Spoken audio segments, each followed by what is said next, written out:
Welcome to the Dawg podcast. I'm your host, Matt DeBritz. In today's episode, I'm going to take you to Economics 101.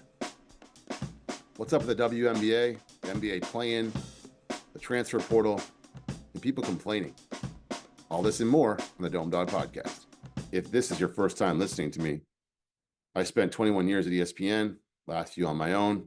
I talk about hoops. All the opinions are mine and no one else's. So in the last few weeks, people have been talking about the WNBA because of Caitlin Clark and what her salary is, and it's unfair, and why is it this way? And some people talking out of school. Well, a simple Google search will show you that the WNBA is not making a profit, and they've been in existence for 30 years. What business stays open that long? Just asking. I'm going to give you some facts and some ideas of what I think they should do. Okay.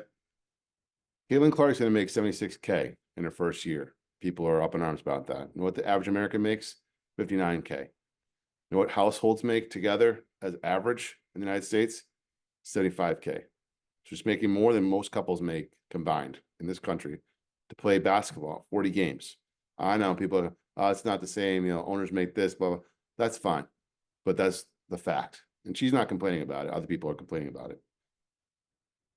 If the WNBA wants to capitalize and be better, I think they should do a few things. One, play more games, but don't play them in the spring, summer, and fall.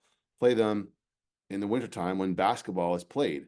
Yeah, there's some leagues in the NBA Summer League and some like international competitions that go on in the summer and some other tournaments, but mostly basketball is played in the winter through the spring.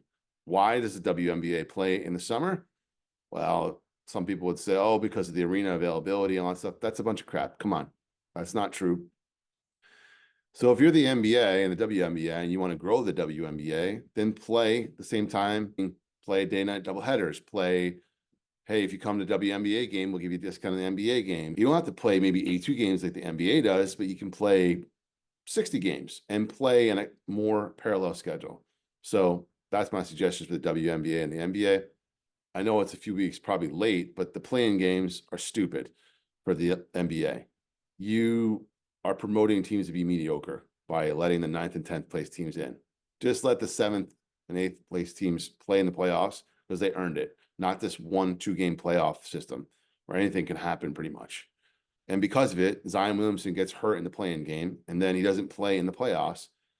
I mean, the Pelicans may not have won anyways, but they would have been matched up with Denver, which would have been a more intriguing series, I think, see Zion going against Jokic.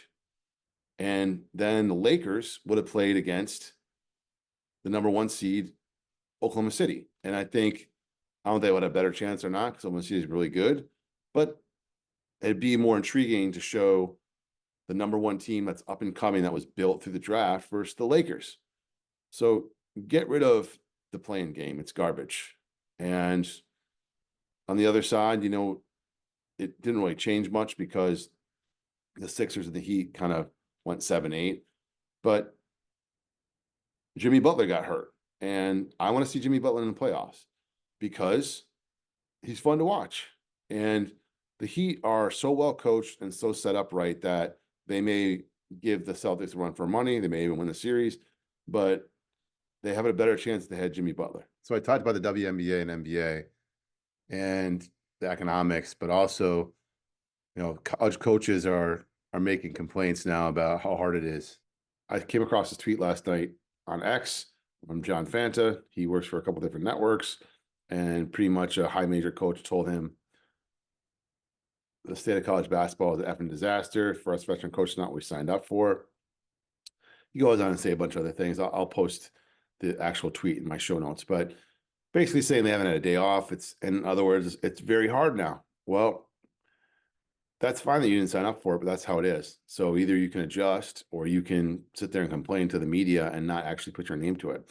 No fault to John of taking the quote and putting it out there, but whoever the coach is that is a veteran coach in a high major place, why won't he put his name to it? What is he afraid of? He makes a ton of money. Okay. I looked up the coach's salaries. Bill Self's at the top, 9.7 per year. But even the guy that's at 76, Matt Langle, who coached Colgate, a Patriot League team, over 500K a year. I already said how much average American makes. I'll say it again, $59,000 a year is what average Americans make. I'm not saying that people can't change their situation, and I'm not saying that these people that have made this much money didn't earn it, but no one that's a regular American is really going to care that your job just got harder because they don't make as much money. I know this podcast today was a bunch of rants, and I kind of came up with some solutions. My solution for those schools is, first of all, pay your employees that are content people a lot more money. You pay $16, $20 an hour. Oh, I saw a high end one for $24 an hour at University of Alabama. So good for you, but that's still not a lot of money in the grand scheme of things, right? So pay those guys more so they can help build your brand and your reputation in your school. Figure out a way to navigate the transfer portal by hiring people to scour the transfer portal, to understand the transfer portal. I said that a few weeks ago on another pod, but there's ways around it. And universities have a lot of money. They claim that they don't, but they do. And you can finagle the budget to make things better. And if you're a coach and a veteran coach and you have good standing, then go to your administration and say, we need to do X, Y, Z. And it may not be what you signed up for, but if you want to keep your job, it's what you have to do. So I know that was a little different take on basketball, but basketball is a business. And I don't know if it's just my age or where I am now in life, but I don't want to hear people complaining about their job's too hard. Everyone's job is hard in one way or another, whether it's you're a parent or whether you work 9 to 5 or you're working construction is a little harder. There's always hard aspects to everyone's job. And so, college basketball coaches or players complaining publicly to the media and saying, hey, I want more money, or I need more money, or I should have this and I should have that. I mean, everyone everywhere wants that. So what are you going to do to change your situation? So that's all I have for the Dawg podcast this week. Please follow me, subscribe, Dawg podcast on YouTube, on all the different social platforms, Matthew DeBritz on Facebook. Hope you enjoyed my takes. Hit me up in the comments and let me know. Am I being too harsh on the WNBA, or should they make some changes to help themselves? Also, let me know about college basketball. What's your feelings on the transfer portal? Is it totally ruining the sport? Is it just making everything known what used to always happen under the table? Is it time for some sort of reform where they can sign contracts?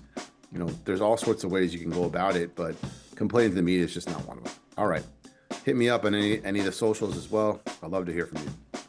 Thanks for listening and watching the Dawg podcast.